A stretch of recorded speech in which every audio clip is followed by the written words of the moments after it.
Hello and welcome to JAMA Network Open Conversations. I'm Angel Desai, Associate Editor for JAMA Network Open.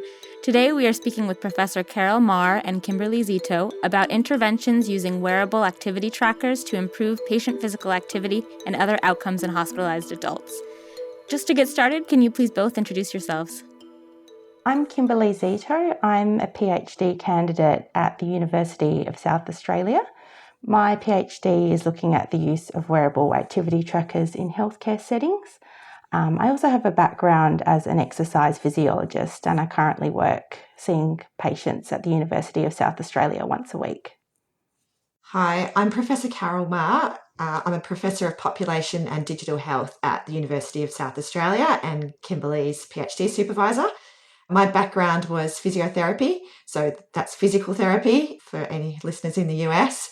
And I do a range of projects these days that tend to be focused on trying to help people get more physical activity and lead healthier lifestyles with a view to helping ward off chronic disease.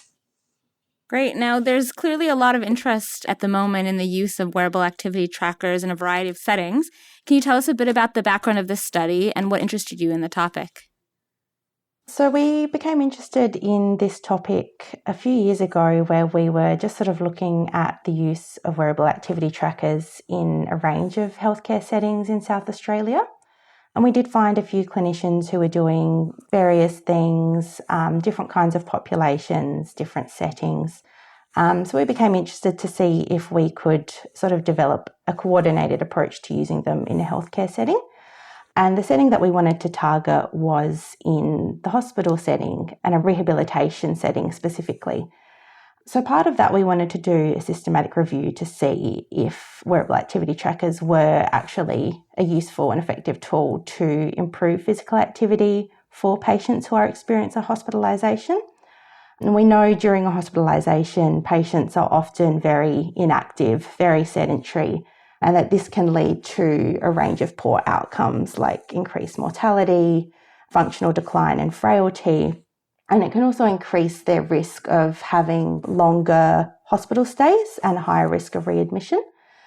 And there's lots of different efforts that have been taken to sort of target this with, policy implementation, different behavioural interventions to target patient activity.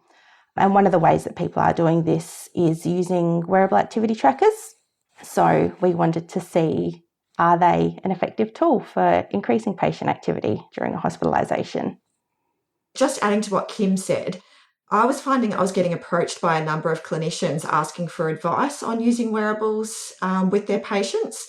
And that made me realise that there's all these clinicians that are interested in the potential of wearables because they've seen the benefits in their own lives, but they were all kind of coming at it differently and they weren't aware of what each other were doing, because actually the clinicians were using wearables with like really, really different patient groups. And they just were using wearables that either they were familiar with, like a Fitbit, or they were using a set of wearables that they'd managed to borrow from, maybe a university colleague. So, everyone was using different devices for different lengths of time, kind of making, rookie errors in that, they were giving out equipment to patients without having, a procedure for getting the wearables back.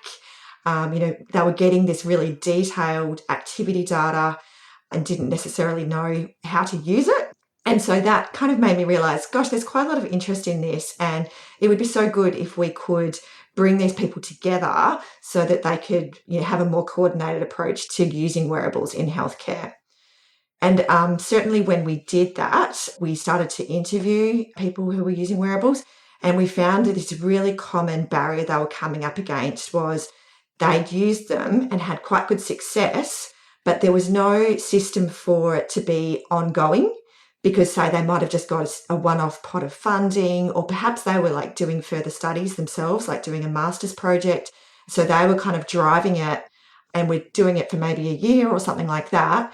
But there was no sort of system from above to integrate wearables into healthcare in an ongoing way. And definitely they were getting pushed when they were asking for funding to continue it and replace devices and scale it up and so on. They were getting pushback from hospital management saying, well, is there really any evidence that this works? And so we realised that doing a systematic review was really important to bring together all these different efforts that are going on around the world and starting to be reported in the scientific literature, and pull their results and look at, okay, can we see if this is truly making a difference to patients' activity levels and outcomes? A lot of important questions that you've touched on there. What were the main outcomes or main sort of points of interest in this study? So the primary outcomes that we were looking at were physical activity outcomes as measured by a wearable activity monitor, as like a more objective measure, more so than, say, self-report. And so we were interested in any objectively measured physical activity outcome, which predominantly included step count, physical activity minutes, and also sedentary behaviour. And for secondary outcomes, we were looking at clinical outcomes for patients, whichever was available. And what we were able to include in a meta-analysis was performance-based measures of physical function, mental health measures like depression and anxiety, and pain. And we also looked at hospital efficiency outcomes, again, depending on what was available, and we were able to perform meta-analyses for length of stay and risk of readmission. So how many studies did you end up including in the final systematic review and meta-analysis, and what did you find? So we had a total of 15 included studies in our meta-analysis, and this included 11 randomised control trials and 4 non-randomised control trials. This involved 1,911 participants, and the clinical cohorts that were represented were 4 studies with surgical cohorts, 3 studies with stroke rehabilitation, 3 studies of mixed rehabilitation, 3 studies orthopaedic rehabilitation, and 2 mixed medical cohorts. So a real mix of the types of patients that were seen. The main finding from our meta-analysis was that there was a moderately higher overall physical activity in intervention groups, less sedentary behaviour in intervention groups, and small improvements in physical function. There was no significant association of the intervention with pain or mental health, but there was only a very small amount of studies that actually reported on this, and there was no significant association with length of stay or risk of readmission.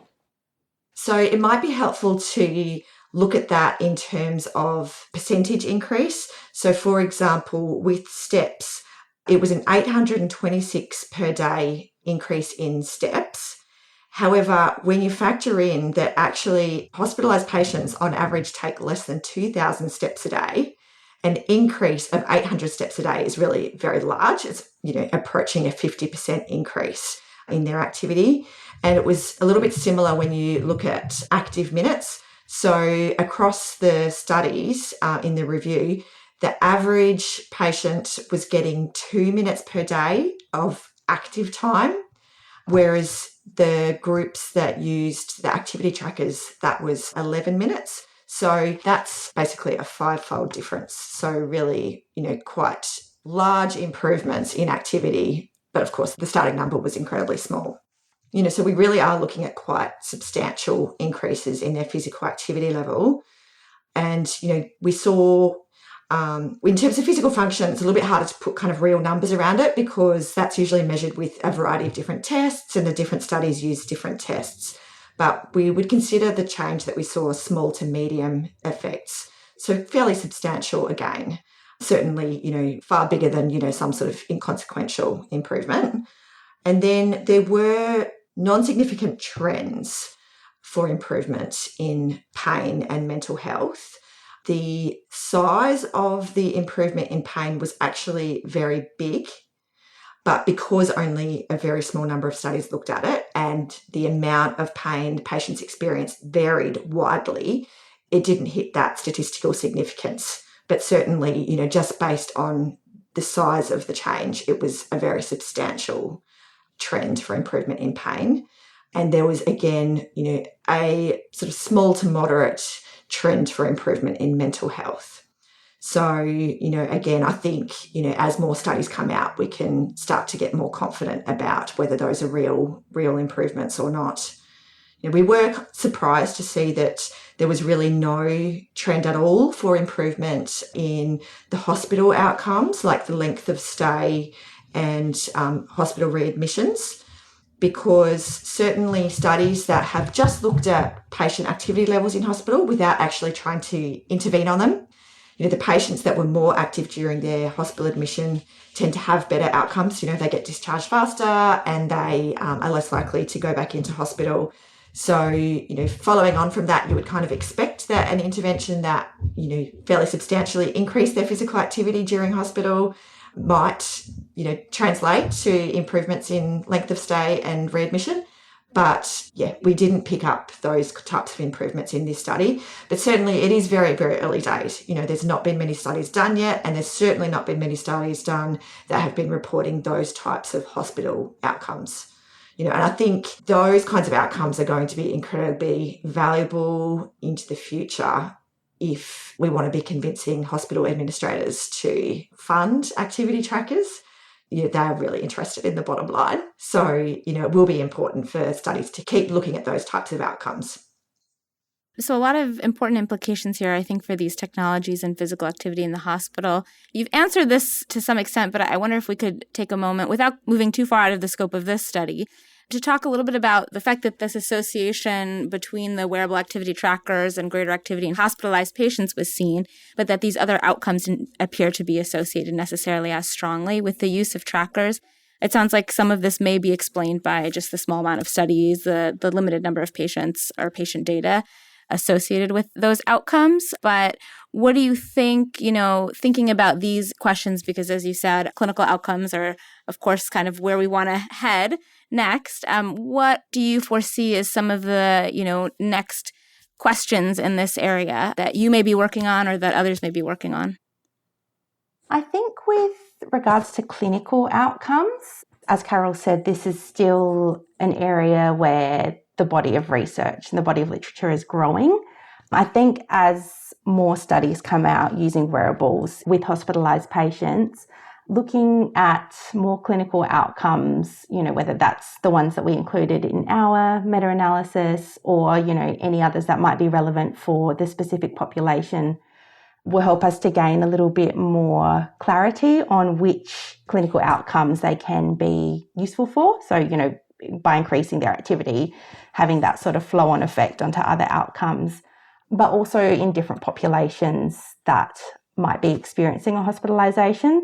So as I said before, we had 15 studies, but there was a real mix of the specific populations that were included. And, what we see in a mixed rehabilitation population might be quite different to a surgical cohort who might be having, organ surgery. So I think, as this body of evidence continues to grow, looking at the effects on different clinical outcomes for these different groups will help us to understand, which populations specifically benefit in different ways. So more to come, I hope, on those important questions. I think that's a great thought to end on. Thank you so much to Dr. Carol Maher and Kimberley Szeto for speaking with me today about this really important topic. This episode was produced by Daniel Morrow at the JAMA Network. The audio team here also includes Shelley Steffens, Audrey Foreman, Mary Lynn Ferkaluk, Lisa Harden, Daniel Musisi, and Hannah Park. Dr. Linda Brubaker is the senior editor for JAMA Multimedia. To follow this and other JAMA Network podcasts, please visit us online at jamanetworkaudio.com. Thanks for listening.